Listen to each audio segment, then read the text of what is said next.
পয়লা নম্বর গল্প রবীন্দ্রনাথ ঠাকুরের একটি ব্যঙ্গাত্মক সামাজিক ছোট গল্প, যেখানে শিক্ষা ব্যবস্থা, প্রতিযোগিতা, নম্বরের চাপ, মানুষের আসল যোগ্যতা নিয়ে সূক্ষ্ম সমালোচনা করা হয়েছে।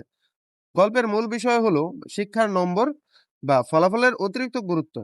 সমাজে অনেক সময় একজন মানুষের প্রকৃত জ্ঞান ও মানবিক গুণের চেয়ে তার পরীক্ষা নম্বরকে বেশি মূল্য দেওয়া হয়।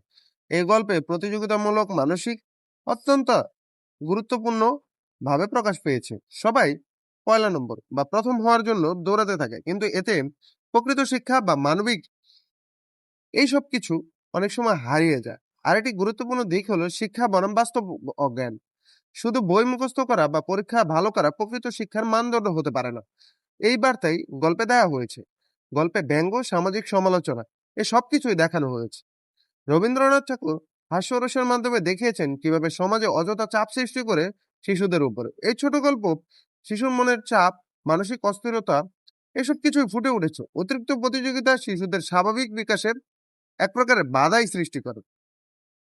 সংক্ষেপে বলা যায়, পয়লা নম্বর গল্প রবীন্দ্রনাথ ঠাকুরের শিক্ষা ব্যবস্থার অন্ধ প্রতিযোগিতা ও নম্বর ভিত্তিক মূল্যায়নের বিরোধী ব্যঙ্গাত্মকভাবে সামাজিক সমালোচনা করেছে। ধন্যবাদ।